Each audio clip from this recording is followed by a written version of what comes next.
Walking, depression, and what the evidence really suggests.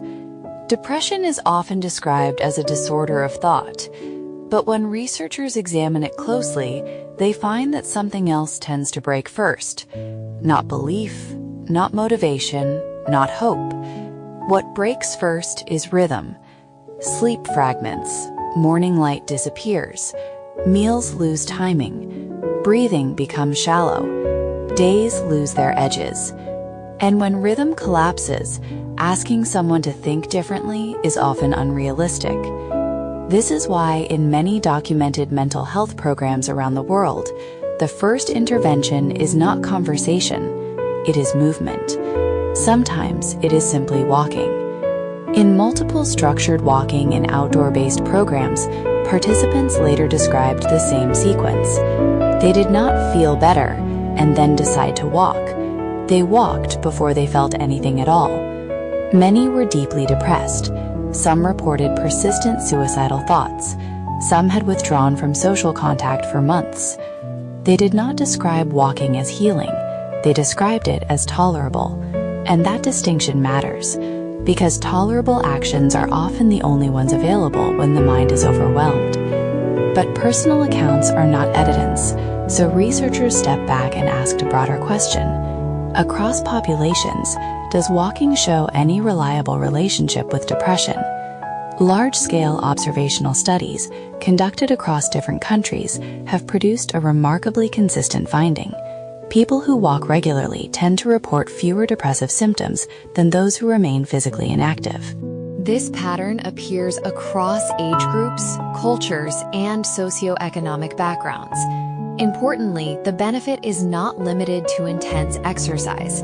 In many studies, moderate walking, often defined as 20 to 30 minutes several days a week, was already associated with lower depression scores.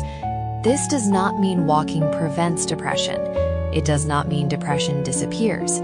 It means that walking is repeatedly linked to reduced symptom severity and lower reported risk. But correlation alone is not enough, so researchers tested it. In randomized controlled trials, participants with mild to moderate depression were assigned either to a walking program or to a control condition. Across multiple trials and later confirmed in meta-analyses, walking interventions produced statistically significant reductions in standardized depression measures, with effect sizes typically in the small to moderate range. These effects appeared whether walking was done indoors or outdoors, alone or in groups, on treadmills or sidewalks. The results were not dramatic, and that is precisely why they are credible. Walking did not outperform psychotherapy. It did not replace medication. It did not cure depression. What it did do was consistently lower symptom scores enough to matter, especially for people who struggle to begin more complex treatments. To understand why, researchers shifted focus away from mood and toward regulation. Depression is strongly associated with disruptions in circadian rhythm, autonomic nervous system balance, and stress hormone regulation. Walking interacts with all three.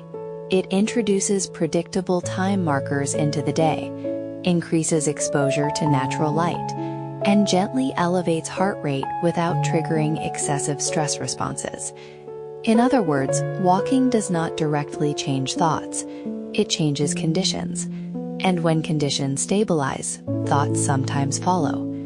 Another pattern appears repeatedly across studies. Intensity is not the key variable, frequency is. Short, regular walks are often associated with greater benefit than infrequent, strenuous sessions. This matters because depression already brings fatigue, decision overload, and low tolerance for effort. Walking works not because it is powerful, but because it is repeatable. It requires no equipment, no learning curve, no social performance. It can be stopped at any moment. That makes walking uniquely accessible during periods of psychological fragility. Researchers are careful to state the limits. Walking alone is not sufficient for severe or acute depression. For individuals at high risk of self-harm, walking is not a substitute for professional intervention. The evidence does not suggest otherwise, but the evidence does suggest that walking can function as an entry point. a way to restore minimal structure when structure has collapsed, a way to create movement before meaning returns. This may explain why walking appears so often in recovery narratives, not because it saves lives on its own, but because it reduces friction. And in depression, reducing friction is often more important than increasing motivation. When people say that walking helped them survive their darkest periods, they are not claiming a miracle. They are describing a sequence. Movement came first, relief came later, and the global research record, taken as a whole, does not contradict them. It supports them, carefully, modestly, and repeatedly.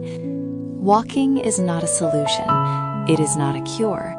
But according to decades of evidence, it is one of the few actions that a depressed mind can sometimes still tolerate. And that may be exactly why it matters. Not because it changes everything, but because it changes something. And sometimes that is where recovery begins.